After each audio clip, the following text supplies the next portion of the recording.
ओम नमः शिवाय, ओम नमः शिवाय। हर हर भोले नमः शिवाय, नमः शिवाय, ओम नमः शिवाय। हर हर भोले नमः शिवाय। गंगाधराय शिव गंगाधराय, हर हर भोले नमः शिवाय। गंगाधराय शिव गंगाधराय, हर हर भोले नमः शिवाय। नमः शिवाय, ओम नमः शिवाय। हर हर भोले नमः शिवाय, नमः शिवाय, ओम नमः शिवाय। हर हर भोले नमः शिवाय। जटाधराय शिव जटाधराय, हर हर भोले नमः शिवाय। जटाधराय शिव जटाधराय, हर हर भोले नमः शिवाय। नमः शिवाय, ओम नमः शिवाय। हर हर भोले नमः शिवाय, नमः शिवाय, ओम नमः शिवाय। हर हर भोले नमः शिवाय। बोलो शंकर भगवान की जय। श्री शिव महापुराण उमा संहिता। ऋषि बोले, हे सूत जी, आप भाग्यशाली शिव भक्त हैं, आपको नमस्कार है। अब हमें नाना प्रथाओं सहित उमा नाम की संहिता सुनाइए, जिसमें श्री पार्थिव जी के साथ भगवान शंकर की अद्भुत लीलाओं का वर्णन है। सूत जी बोले, हे सौनकादि ऋषियों, अब आप प्रेम पूर्वक शिव के चरित्रों को सुनो। यही प्रसंग श्री सनत कुमार जी ने श्री व्यास जी को सुनाया था। उसमें श्री सनत कुमार जी बोले, हे व्यास जी, पूर्व समय में श्री कृष्ण वासुदेव पुत्र प्राप्ति के हेतु तप करने कैलाश पहुँचे। वहाँ उपमन्यु को तप करते देखा। तब उनके पास पहुंचकर नमस्कार करके हाथ जोड़कर कहा कि हे शिव भक्त उपमन्यु जी, मैं यहाँ पुत्र प्राप्ति के लिए तप करने आया हूँ। आप कृपया करके हमें शिव महिमा सुनाइए, जिसे सुनकर मैं भक्तियुक्त चित्त से शिव प्रसन्नता के लिए तप कर सकूँ। यह सुनकर उपमन्यु बोले, हे श्री कृष्ण, सुनिए, एक बार तप करते करते मैंने शिव दर्शन पाया। विष्णु ब्रह्मादि उनकी सेवा कर रहे थे। वे अपने सारे परिवार के साथ थे। फिर मैंने शिव के पास रखे हुए अव्यय गुह्य एवं परम दिव्य अस्त्र शस्त्र भी देखे, जिनके समान अन्य कोई शस्त्र नहीं। जो उनका त्रिशूल नामक अस्त्र है, वह तो सागर के जल को सुखा देने की शक्ति भी रखता है और अन्य सभी अस्त्र शस्त्रों को नष्ट करने वाला लोक विख्यात है। उस त्रिशूल को ही भगवान शंकर ने अभिमानी है और लवणासुर पर चलाकर उनका वध किया था। फिर वह उन दैत्यों का वध करके शिव के पास आ गया। फिर मैंने वह एक फरसा भी देखा, जिसकी 3 शिखाएं भौं के समान थी। सूर्य और पाश हाथ में लिए यम के समान था। सर्प आदि से भूषित कर रहे थे। अत्यंत तीखी धार वाला था। प्रलय की अग्नि के समान जल रहा था। शंकर जी ने वही परशुराम को दे दिया, जिससे उन्होंने 21 बार पृथ्वी को क्षत्रियों से रहित कर दिया था। फिर मैंने सुदर्शन चक्र को देखा। उसके 1000 तो मुख थे, 2000 हाथ, 2000 नेत्र और एक उसके पैर था। करोड़ों सूर्य के समान प्रकाश कर रहा था। फिर 100 धार का चमकता वज्र देखा। फिर तरकस के साथ पिनाक नामी उत्तम धनुष देखा। उसी प्रकार शक्ति, तलवार, तेजवान, पाश, अंकुश, बड़ी सी गदा और भी लोकपालों के अनेक अस्त्र देखे। इसके बाद शंकर जी के दाहिनी ओर हंस से जुते हुए विमान में बैठे हुए ब्रह्मा जी को देखा। शंख, चक्र, गदा, पद्म सहित गरुड़ पर बैठे हुए विष्णु जी को शिव की बाईं ओर देखा। स्वयंभू आदि मनु और भृगु आदि ऋषि और इंद्र आदि सभी देवता वहां पर आकर बैठे हुए थे। रुद्र जी के सम्मुख नंदी त्रिशूल लिए बैठा था। इस प्रकार भूतगण, मातृका आदि सभी सेवा में उपस्थित थे और अनेकों प्रकार की स्तुतियाँ की जा रही थी। तब मैंने इस प्रकार के दर्शन कर हाथ जोड़कर स्तुति की। तब प्रसन्न होकर भगवान शंकर हंसते हुए बोले, हे ब्राह्मण, तुम तो अचल भक्ति से संपन्न हो। मैं प्रसन्न हूँ, मन चाहा वर मांग लो। तब मैंने हाथ जोड़कर कहा, हे प्रभु, यदि आप प्रसन्न हैं तो मुझे भूत भविष्य वर्तमान तीनों कालों का ज्ञान और अपनी अविचल भक्ति मुझे दें, और मुझे अपने परिवार के साथ दूध भात का भोजन भी मिलता रहे, यह वर दें। यह सुनकर शिव बोले, हे मनु, तुम मेरी कृपा से अजर अमर होकर अपनी इच्छा से विचरण करते हुए सब मुनियों में ऐश्वर्यवान हो जाओगे। तुम वीर समुद्र के समीप ही रहोगे, उसी का अमृतमय क्षीर तुम्हें बंधु बांधवों के साथ सदा मिलता रहेगा, और तुम वैवस्वत कल्प को देखते रहोगे। मैं भी तुम्हारे पास रहूँगा। जब जब भी तुम मेरा ध्यान करोगे, मैं तुम्हें दर्शन दिया करूँगा। हे श्री कृष्ण, इस प्रकार मुझे कहकर भगवान शंकर अंतर्ध्यान हो गए। इस प्रकार भोग मोक्षदाता अपने परिवार से संयुक्त भगवान शंकर के मैंने दर्शन किए, और आपकी कृपा से सभी वरदान मुझे मिले। भूत भविष्य वर्तमान तीनों काल का ज्ञान मुझे प्राप्त है। भगवान शंकर सारे तत्वों के ज्ञाता, दृष्टा, प्रधान पुरुष ईश्वर हैं। हे श्री कृष्ण, यदि तुम पुत्र प्राप्ति की इच्छा करते हो तो शिव की आराधना करो। वह बड़े दयालु हैं, अपने भक्तों पर शीघ्र प्रसन्न हो जाते हैं। श्री कृष्ण जी उपमन्यु से बोले, हे ब्राह्मण, शिव अर्चन से जो शिव भक्त सिद्ध हुए हैं, अब आप कृपा करके उनका वर्णन करें। उपमन्यु बोले, हे श्री कृष्ण, हिरण्यकशिपु ने तपस्या कर शिव जी को प्रसन्न किया। तब 10 लाख वर्ष तक भगवान शंकर ने उसे निष्कंटक और ऐश्वर्यशाली राज्य दिया। हिरण्यकशिपु के पुत्र नंदन भी शंकर से वर पाकर युद्ध में विजयी हुए, और उन्होंने इंद्र को 10,000 वर्ष अपना दास बनाए रखा। सतमुख नामक दावन ने शिव आराधना करके 1000 पुत्र प्राप्त किए। याज्ञवल्क्य ऋषि शिव की असीम कृपा से वेद विख्यात ऋषि और ज्ञानी हुए। इस प्रकार महर्षि व्यास जी ने भी शिव भक्ति से वेद, पुराण, इतिहास आदि विद्या से प्रवीणता और उन्नति पाई। प्राचीन काल में जब शिव जी को क्रोध उत्पन्न हुआ तो पृथ्वी भर का पानी भी सूख गया। तब देवताओं ने शिव की पूजा की। उससे प्रसन्न होकर शिव ने अपने कपाल से जल प्रकट किया। चित्रसेन भी शिव भक्त हुए। शिव पूजन द्वारा शत्रुओं से निर्भय हुए। शिव पूजन करते हुए इसी चित्रसेन को देखकर गोपी का बालक श्रीकर भी शिव पूजा परायण हुआ। इसी पूजा द्वारा परम सिद्धि प्राप्त की। सीमंतनी पत्नी के शिव के सोमवारी व्रत के प्रभाव से उसके पति चित्रांगद राजा यमुना में डूबकर भी मृत्यु को प्राप्त न हुए। यमुना में डूबकर चित्रांगद नागलोक पहुँचे। वहाँ नागों से मित्रता करके बहुत सा धन लेकर घर में आए। चंचला व्यभिचारिणी स्त्री ने अचानक गोकर्ण तीर्थ पर जाकर शिव कथा सुनी। उसके सभी दुष्ट कर्मों का नाश हो गया। शिव भक्ति से शिवलोक प्राप्त किया। फिर अपने दुराचारी बिंदुक पति को भी दया करके सद्गति प्राप्त कराई। महाकाल नामक हिंसा करने वाले व्याघ्र ने शिव पूजन करके सद्गति पाई। महामुनि दुर्वासा ने शिव कृपा से मोक्षदायक शिव भक्ति का सिद्धांत जगत में विख्यात किया। पिता ब्रह्मा जी ने शिव आराधना से ब्रह्मांड के प्रजापति पद को पाकर सृष्टि की रचना की। मार्कंडेय जी ने इन्हीं शिव जी की कृपा से दीर्घायु होकर अद्भुत शोभा और शक्ति प्राप्त की। इस प्रकार वरदान से शांडिल्य जगत प्रसिद्ध और पूजनीय हुए।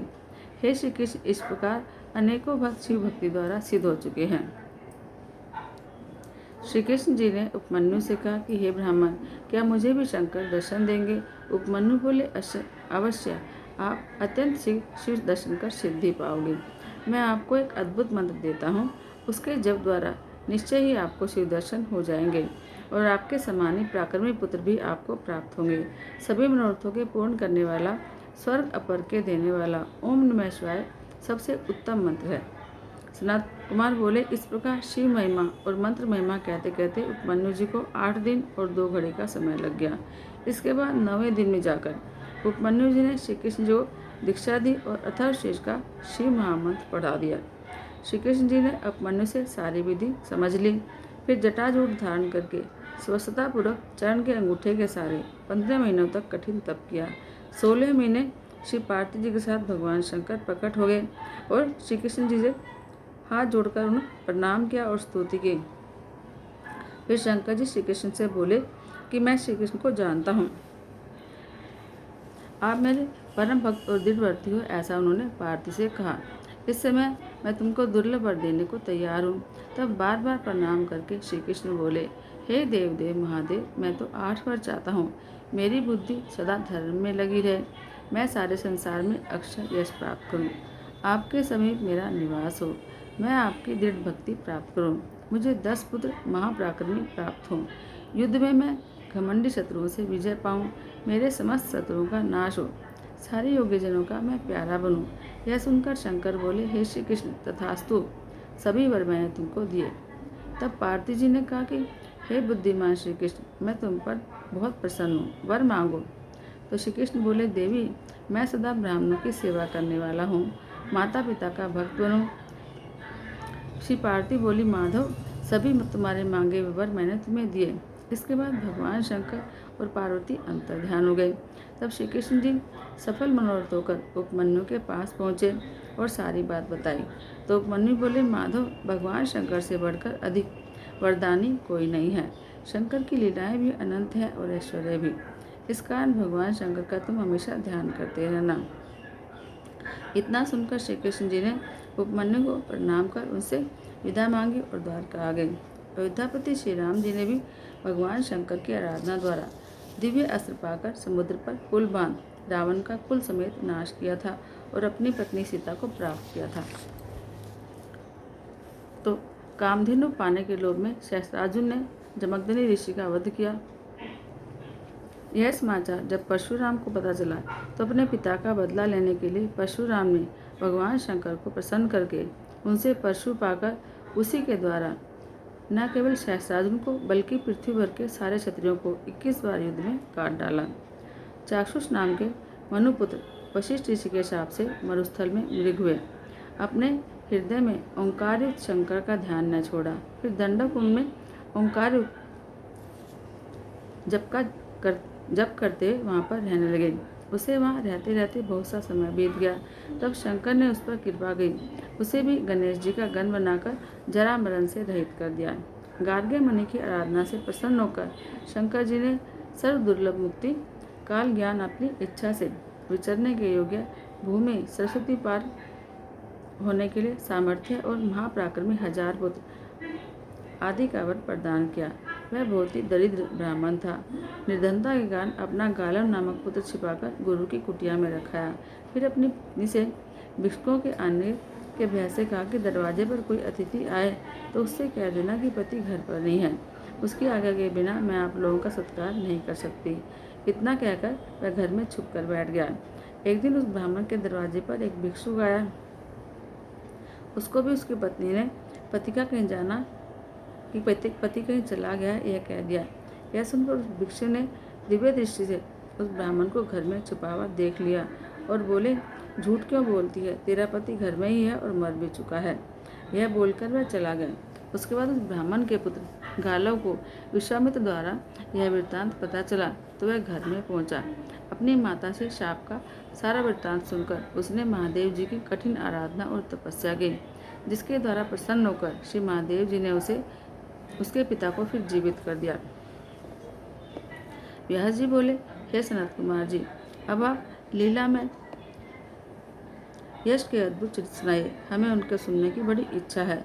यह सुनकर सनत कुमार जी बोले, भगवान शंकर ही समस्त प्राणियों के ईश्वर और जगत में व्यापक और समर्थ परमात्मा है। 8 देव योनि, 1 मानव योनि और 5 पक्षी योनि, इस प्रकार से 14 योनि भगवान शंकर से उत्पन्न हुई हैं। संसार में ब्रह्मा, विष्णु, इंद्र, चंद्र, सूर्य आदि देवता, दानव, नाग, किन्नर, गंधर्व, मानव आदि सभी योनि में भगवान शिव स्थित हैं।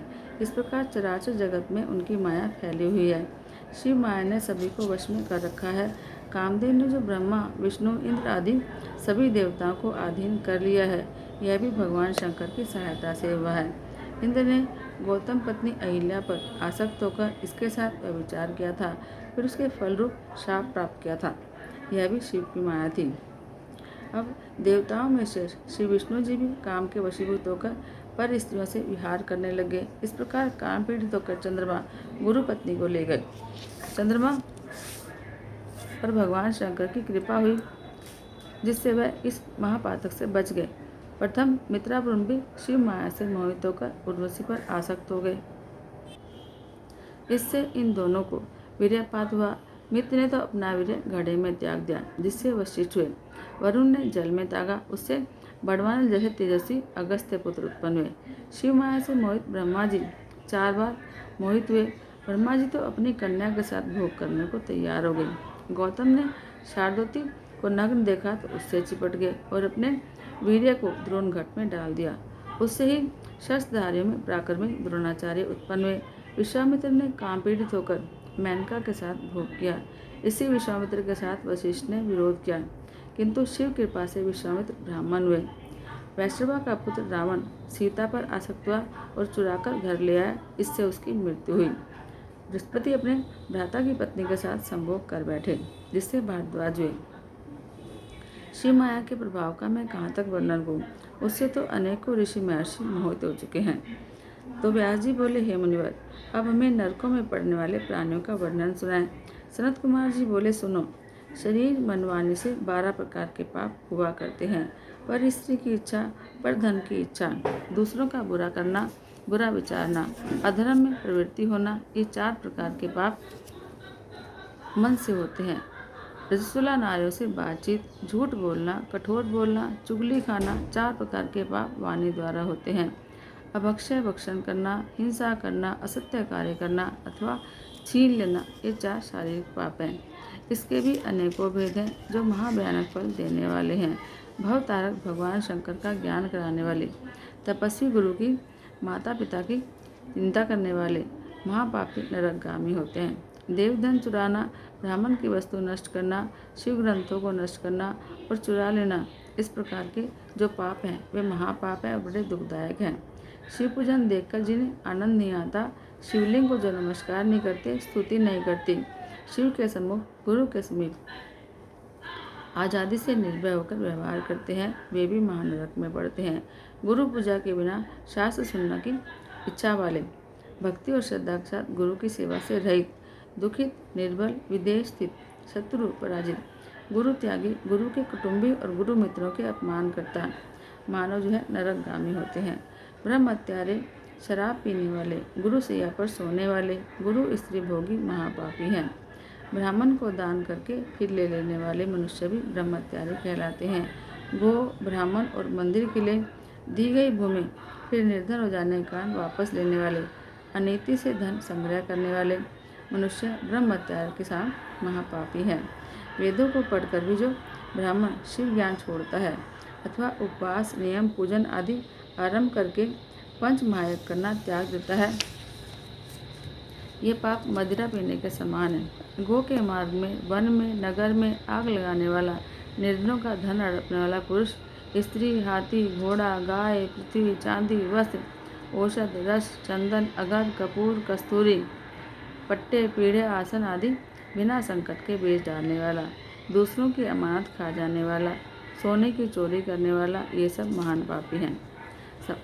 विवाह योग्य कन्या का योग्य वर्ष से विवाह न करना, विवाह जो ना करे, और पुत्र वधू, बहन, भगनी और भाई की स्त्री से व्यभिचार करने वाला, कुंवारी कन्या से व्यभिचार करने वाला, शराबी स्त्री के साथ व्यभिचार करने वाला महापापी है। पराया भाग मिटा देना, अभिमान, क्रोध, कपट और कृतज्ञता करना, विषयों में पड़े रहना, साधुओं से द्वेष करना, अच्छी कन्या के ऊपर कलंक लगाना, शिवालय के वृक्ष और बगीचे और घर में लगे वृक्ष, फूल, टहनियाँ उजाड़ना, अपने नौकर, कुटुंबी आदि का इकट्ठा धन लूट लेना, धान्य और पशु चुरा लेने, यज्ञ, बाग, कुआं आदि में स्थित बगीचों के जल को अपवित्र करना, स्त्री पुत्र आदि बेच डालना, स्त्री के कमाए धन से जीविका करना, स्त्री के अधीन रहना, स्त्रियों की रक्षा न कर सकना, समय अनुसार दान न देना, धान्य और वर्षा के आधार पर रहना, व्यापार करते हुए असत्य बोलना, मारण, मोहन, उच्चाटन आदि का प्रयोग करना, वैदक करना, शास्त्रीय व्रत त्यागना, शास्त्रीय आचार छोड़कर मनमाना करना, नास्तिक शास्त्र मानना, व्यर्थ में तर्क कुतर्क करना, देव, गुरु, अग्नि, ब्राह्मण और चक्रवर्ती राजा आदि की सामने से अथवा पीछे निंदा करना, पितृ और देव कार्यों का न करना, कार्य त्यागना, मधुर व्यवहार न करना, नास्तिकता, उत्तम पर्व, अनुपर्व का ख्याल न करके जल में, पशुओं में, पर स्त्री में, अपनी स्त्री में, रोजोधर्म वाली में व्यभिचार विषय करना, स्त्री, पुत्र, मित्र आदि की अभिलाषा त्याग देना, तालाब, कुएं और रस व्यापार आदि नष्ट कर डालना, एक पंक्ति में भोजन करने वालों से भेद करना, इत्यादि इत्यादि पाप करने वाले नर हो या नारी सभी पापी कहे गए हैं। पर स्त्री के लिए संतप्त रहना, कम तोलना, ब्राह्मण होते हुए शूद्रों से व्यभिचार करना, मद्यपान करना, हिंसा करना, बांस, ईंट, लकड़ी, पटिया, सींग, कील आदि से मार्ग रोककर दूसरे की सीमा हथिया लेना, झूठे कार्यों में उलझना, नौकर और पशुओं पर दयारहित होकर दंड देना, स्वामी मित्र गुरु से शत्रुता, दूसरे को भूखा बिठाकर खुद खाना, इंद्रियों के दास बने रहना, सन्यासी होकर घर में टिके रहना, शिव मूर्ति तोड़ना, गाय को मारना, कमजोर पशुओं पर अधिक बोझा लादकर पीड़ित करना, भोजन न देकर पशुओं को खेती आदि में जोत लेना, बाहर से अथवा भूख से व्याकुल गाय बैल का पालन न करना। इस प्रकार के पाप करने वाले मनुष्य गो हत्या जितने पापी होते हैं। बूढ़े बैल कसाईयों को देना, बंध्या गाय जोत लेना आदि पाप करता मनुष्य नरक में जाते हैं। भूखे प्यासे रास्ते के चलने से थके हुए भिक्षुक, दीन, वृद्ध, दुर्बल, रोगी, भोजन की इच्छा से आए अतिथि को निराश करना, शरणागतों पर दया न करना इत्यादि पाप करता अज्ञानी मूर्ख नरकों में जाते हैं। मरने के बाद मनुष्य का सहायक तो धर्म है, पाप नाशक है, पुत्र स्त्री आदि नहीं। बकरी और भैंस के व्यापार करता, नीच स्त्री का पति, शूद्र अथवा क्षत्रियों जैसी जीविका व्यतीत करने वाला ब्राह्मण नरकगामी होता है। जो अन्याय करने वाले राजा ब्राह्मणों से कर लेते हैं या अन्याय से इकट्ठे धन को ब्राह्मणों को दान देते हैं, वह भी नरक जाते हैं। ब्राह्मण होकर शिल्प करने वाले बढ़ई, वैद्य, सुनार, राजा की ध्वजा बनाने वाले नौकर, इस प्रकार से कपट करने वाले ब्राह्मण नरकगामी होते हैं। राजा पर स्त्री को चुराकर घर में रखे और पर स्त्रियों पर आसक्त रहे, वह महापापी है। जो राजा योग्य पुरुषों को चोर कहकर दंड देता है और चोरों को अच्छा कहकर छोड़ देता है, नीति का विचार नहीं करता, ऐसा कार्य करता है, वह नरक जाता है। घी, तेल, अन्न और खाने पीने की चीज़ें, शहद, मांस, मद्य, कमंडल, तांबा, शीशा, रांगा, हथियार, शंख आदि वस्तुओं के चुराने वाले वैद्य, वैष्णव आदि नरकगामी होते हैं। पाप करने वाले चाहे देवता भी हों, नरक में जाते हैं। पशु, पक्षी, मनुष्य, दानव आदि पापियों पर शासन करने वाले यमराज हैं।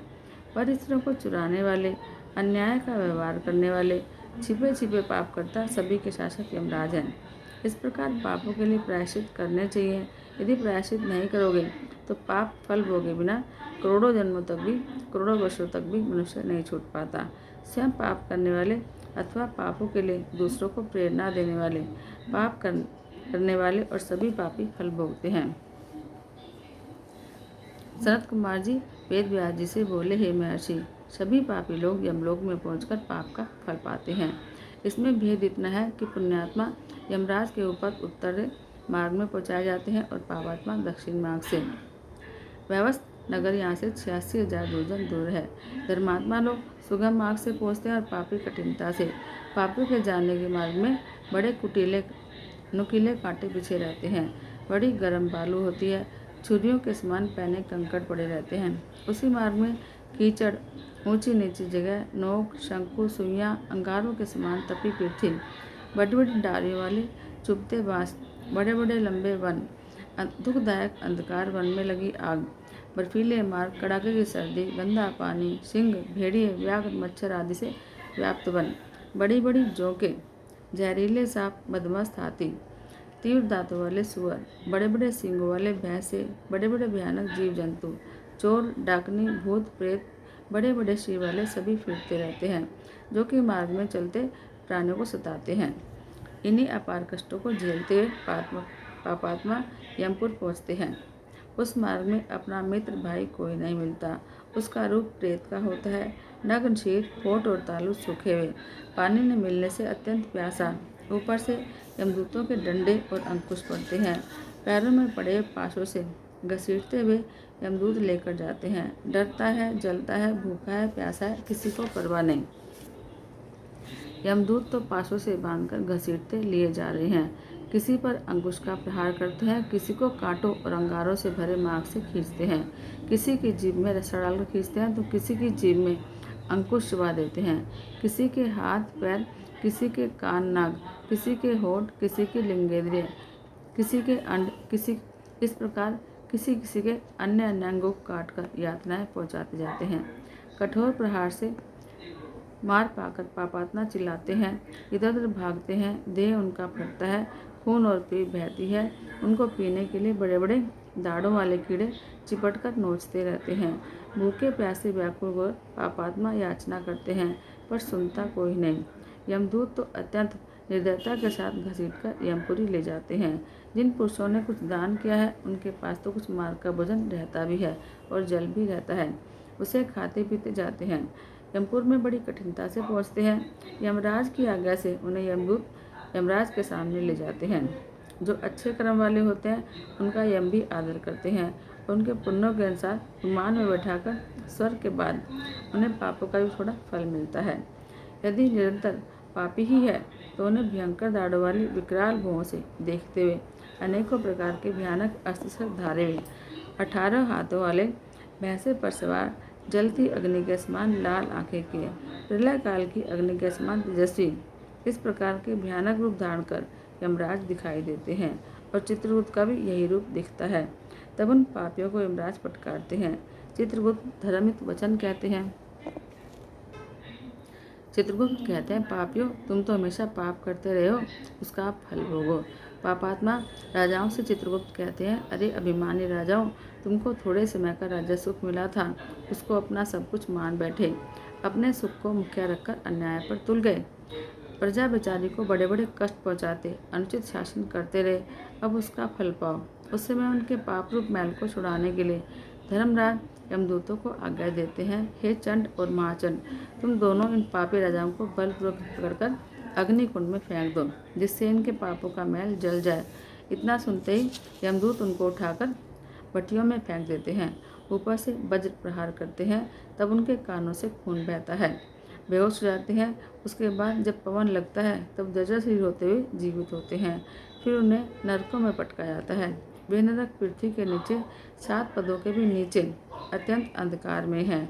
वे नरक 28 कोटि हैं, जिनमें घोरा कोटि, सुघोरा कोटि, अति घोरा, महाघोरा, घोर रूपा, तलातला, भयानक, कालरात्रि, भयोत्तरा, चंडा, महाचंडा, चंड कुलाहला, प्रचंड, चंड नायका, पद्मा, पद्मावती, भीता, भीमा, भीषण नायका, कराला, विकराला, वज्रा, त्रिकोण, पंचकोश सुदीर्घ, अखिलार्दित, सम, भीमसवलाभ,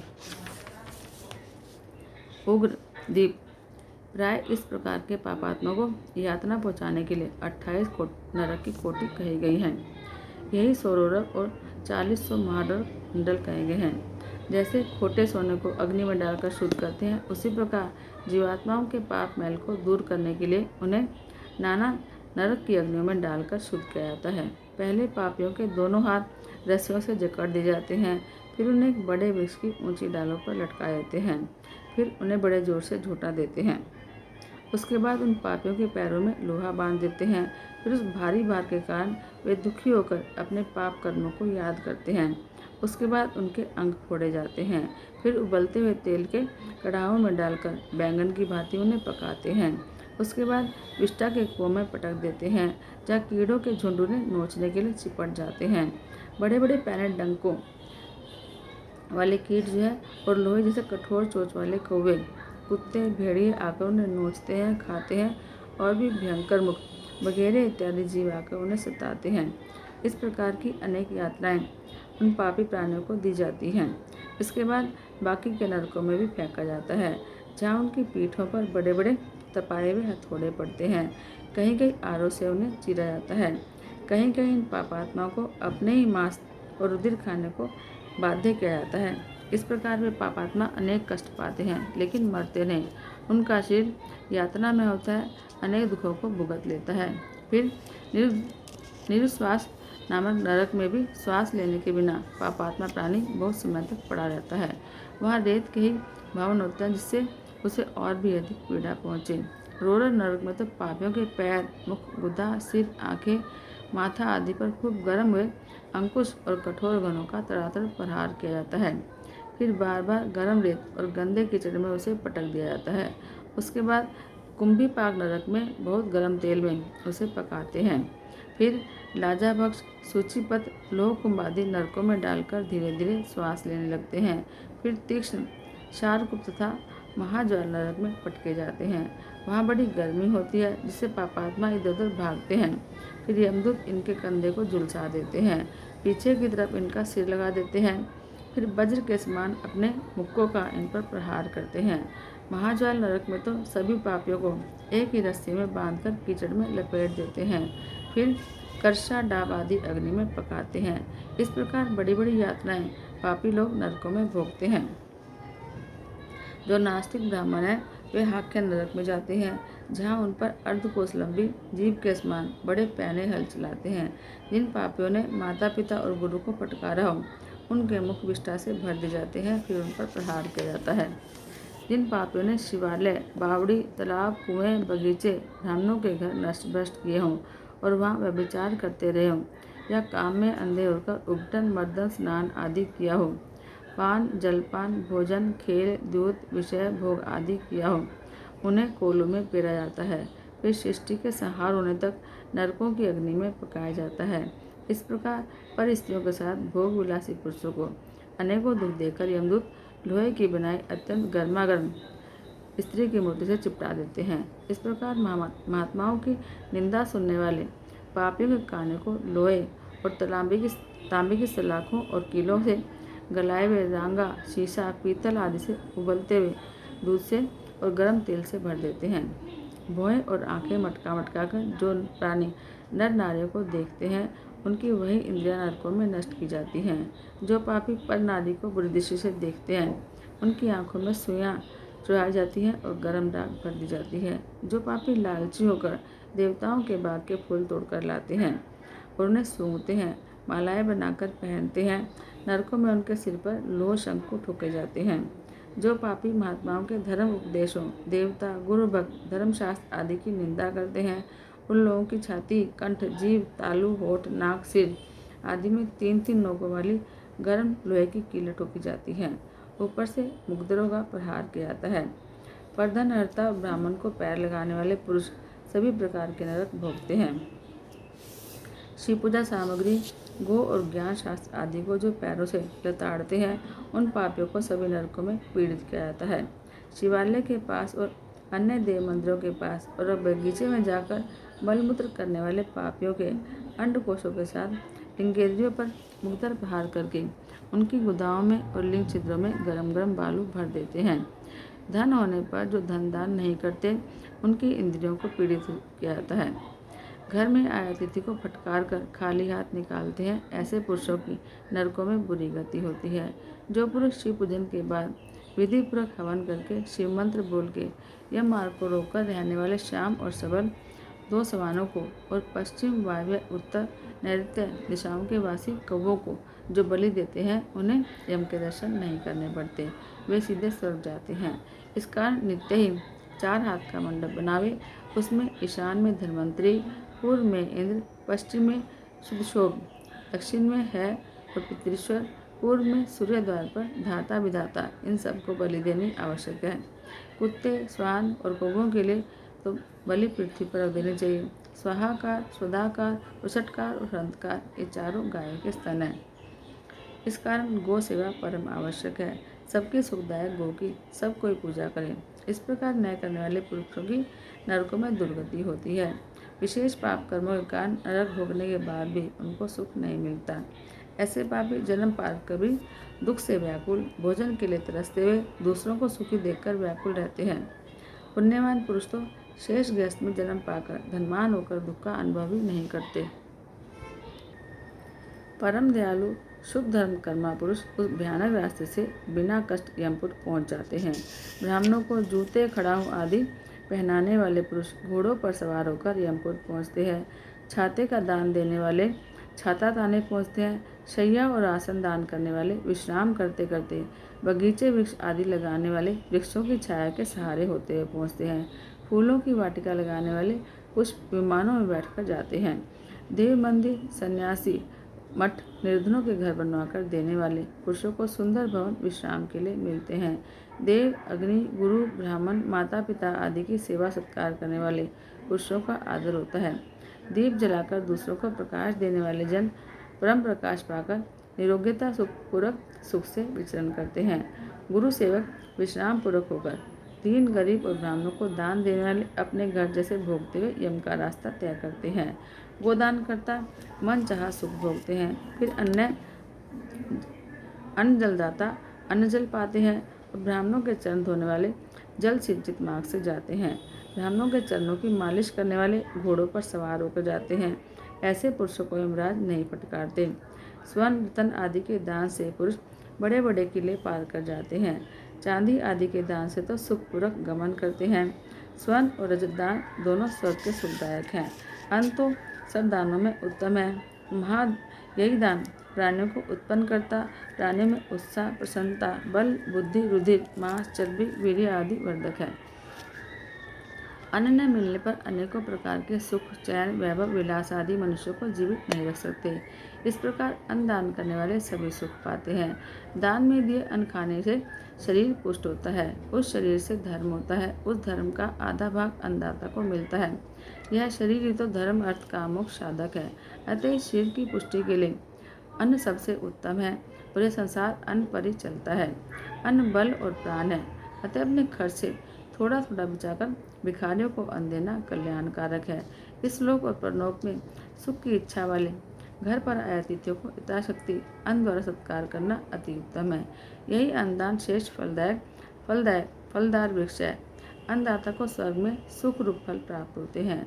वे स्वर्ग में आनंद स्वरूप ब्राह्मण होते हैं। अन्नदान की महिमा वाले इस अध्याय को जो पढ़ता है, श्रद्धापूर्वक उसका पाठ करता है, उसको सुख संपत्ति की कभी कमी नहीं रहती है। जलदान भी उत्तम है। यही जल सब प्राणियों का जीवन और संतुष्टि कारक है। कुआं खोदने वाले मनुष्यों का आधा पाप नष्ट हो जाता है। जिस पुरुष के बनवाए तालाब का पानी गो, ब्राह्मण, साधु, महात्मा पीते हैं, उसकी तो सारी वंश का उद्धार होता है। यानी उसकी जितने भी वंश में आगे आने लोग हैं, उन सब का उद्धार हो जाता है। जिस तालाब का जल गर्मियों में भी नहीं सूखता, उसका बनवाने वाला कभी दुखी नहीं होता। देव, दानव, गंधर्व, नाग, चर अचर सभी प्राणी जल के आश्रित हैं। तालाब ही जीवन और लक्ष्मी देने वाले हैं। तालाब के बनवाने से जिस तालाब में बरसात का पानी रह जाए, उसके बनवाने वाले को अग्निहोत्र जितना फल मिलता है। शीतकाल में भरे रहने का फल 1000 गोदान जितना मिलता है। हेमंत और शिशिर ऋतु में भरे रहने का फल अतिरात्र अश्वमेघ जितना मिलता है। इस कारण तालाब खुदवाना पुण्यदायक कल्याणकारक है। इस प्रकार वृक्ष और बगीचे लगवाने का भी फल मिलता है। कठोर मार्ग में विष लगवाना महाफलदायक है। उसके सभी पितर और आने वाले वंश सबका उद्धार होता है। वृक्ष लगवाने वाला मरने के बाद अक्षय लोक में जाता है। वृक्ष तो उनके पुत्रों के समान है। अतः सुख पाने के लिए प्रत्येक मनुष्य को वृक्ष लगवाना आवश्यक है। फल और फूलों वाले वृक्ष बहुत उत्तम होते हैं। फूलों से देवता, फलों से पितृगण, छाया से आने जाने वाले अतिथि सुख पाते हैं। ये वृक्ष सर्प, किन्नर, राक्षस, देव, मनुष्य सभी को सुख देते हैं। सत्य सबसे उत्तम है। यही सत्य है। परब्रह्म, तप, यज्ञ, शास्त्र, चेतन, धैर्य, देवता, ऋषि, पितर आदि का पूजन, जल, विद्यादान, ब्रह्मचर्य, परमपद आदि सभी सत्य रूप है। यह भूमि सत्य के आश्रय पर ही तो है। इसी कारण मनुष्य हमेशा सत्य बोले। सत्य बोलने वाला परम तपस्वी, सत्य धर्म का प्रेमी सिद्ध पुरुष होता है। उसकी अप्सराएं स्वर्ग में सेवा करती हैं। वह अप्सराओं से सेवित विमान में बैठकर स्वर्ग में जाता है। यदि वेदशास्त्रों के जानने वाला यज्ञादिकों में परिपूर्ण भी हो, किंतु झूठ बोलता हो, तो उसके सारे काम बेकार हैं। अतः सत्य बोलना ही सर्वफलदायक है। अब तप का फल सुनिए। तप भी सबसे महान और श्रेष्ठ फलदायक है। तपस्वी जन देवताओं के साथ सुख पाते हैं। तपस्या द्वारा स्वर्ग, यश, मुक्ति, कामना, ज्ञान, विज्ञान, संपत्ति, सौभाग्य, रूप आदि और इससे वैदिक पदार्थ प्राप्त होते हैं। उनके मनोरथ हमेशा पूरे होते रहते हैं। तपस्या के बिना ब्रह्मलोक और शिवलोक आदि किसी की भी प्राप्ति नहीं होती है। जप द्वारा मद्यपान, गुरु हत्या, गुरु पत्नी के भोग आदि महापापों से मुक्ति हो जाती है। तप सारे विश्व को सुख देता है। सुख प्राप्ति की इच्छा से और मुक्ति की इच्छा से तप करना आवश्यक है। जो ब्राह्मण खुद भी शास्त्र पढ़कर दूसरों को पढ़ाते हैं, उन्हें दुगना फल मिलता है। जो पुराण सुनकर सभी को नरकों की कथाएं सुनाकर सावधान करते हैं, वे ही पुराण ज्ञाता हैं। नरकों में गिरने से रक्षा करने वाले ही पात्र कहे जाते हैं। उन्हें साधारण मनुष्य नहीं जानना चाहिए। वे तो मनुष्य रूप में आकर जगत का उद्धार करने के लिए प्रकट हुए हैं। अपने ज्ञान द्वारा मनुष्यों को तारते हैं। इस लोक और परलोक के सुख की चाहना से इस प्रकार के ज्ञानी पुराणवेत्ता शेष ब्राह्मणों को धन, अन्न, भूमि, स्वर्ण, गो, रथों, हाथी, वाहनों, घोड़ा, सुंदर वस्त्र आभूषण आदि यथाशक्ति दान देवे। इस प्रकार के सत्पात्र को दान देने से मनोवांछित सुख और अश्वमेध जितना पुण्य फल प्राप्त होता है। धान्य आदि उत्पन्न करने वाले जुते हुए खेत दान करने से 10 पीढ़ियां पहली और 10 आने वाली पीढ़ियों को संसार सागर से पार कर गए। स्वयं इस संसार की भोग भोग कर सुंदर विमान पर चढ़ चढ़ के शिवलोक में जाते हैं। जो पुरुष शिवालय और विष्णु सूर्य आदि देवों के मंदिरों में पुराणों की कथा रखवाकर सुनते हैं, वे राजसुयोग और अश्वमेध यज्ञ आदि का पुण्य पाकर सूर्य लोक से होते हुए ब्रह्मलोक में जाते हैं। देवताओं के सामने पुराणों की कथा कराने से 1000 अश्वमेध का फल कहा गया है। मुक्ति के अभिलाषी पुरुषों को श्रद्धापूर्वक शिव पुराण की कथा अवश्य सुननी चाहिए। यदि निरंतर बैठकर कथा सुनने का अवसर न हो तो 2 घड़ी नित्य बैठकर कथा सुने। यदि ऐसा भी न हो सके तो महीने में 1 बार तो शिव पुराण सुने। इससे कर्म बंधनों से मुक्ति मिलती है। जब तक ज्ञान प्राप्त न हो तब तक निरंतर योग शास्त्रों का अध्ययन, पुराण श्रवण आदि करता रहे। इससे पापों का नाश होता रहता है, धर्म की वृद्धि होती है। इस पर 26 पुराणों में से किसी पुराण का भी जो श्रद्धा से स्मरण करता है, निश्चय ही उस पुरुष की मुक्ति होती है। बड़े बड़े दान तो सुपात्रों को देने से ही परम कल्याण होता है। स्वर्ण, पृथ्वी, गो आदि का दान लेने देने वाले दोनों का कल्याण कारक है। गो, पृथ्वी, विद्या और तुला दान, ये चारों दान सर्वोत्तम है। आए हुए याचकों को दूध वाली गो, सुंदर वस्त्र, छाते, जूते, अन्न, भोजन आदि श्रद्धापूर्वक अवश्य ही संकल्प करके देवे। ब्राह्मण और दुखी दीन पुरुषों को देने से उदार आत्मा कल्याण पाते हैं। स्वर्ण, तिल, हाथी, कन्या, दासी, घर, रथ, मणि, कपिलागु, अन्न, ये 10 प्रकार के महादान हैं।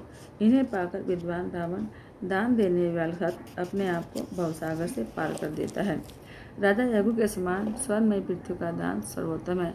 जो भी सोने में सींग, रुपये से खूर मढ़कर अनेकों वस्त्र, आभूषण, अन्य वस्तुओं के साथ अच्छी गुण वाली बछड़े समेत कपिला गाय लेकर कांसे के पात्रों से सुपात्र कुटुंबी ब्राह्मण को दान करता है, वह लोक में और परलोक में अपने मनोरथ को पाकर अंत में मुक्ति और इस प्रकार की सर्वोत्तम गाय पाता है।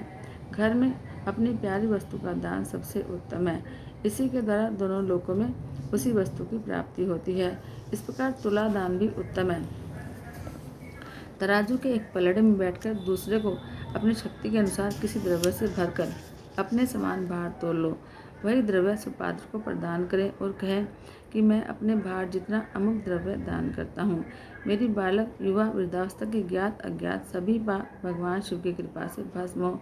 यह कहकर तुला दान द्रव्य जो है सुपात्र ब्राह्मण को दे। इस प्रकार तुला दान से पुरुष सभी पापों से मुक्त होकर 14 इंद्रों के राज्य समय तक स्वर्ग में निवास करके दिव्य भोगों को भोगता है। बोलो शंकर भगवान की जय। हर हर महादेव।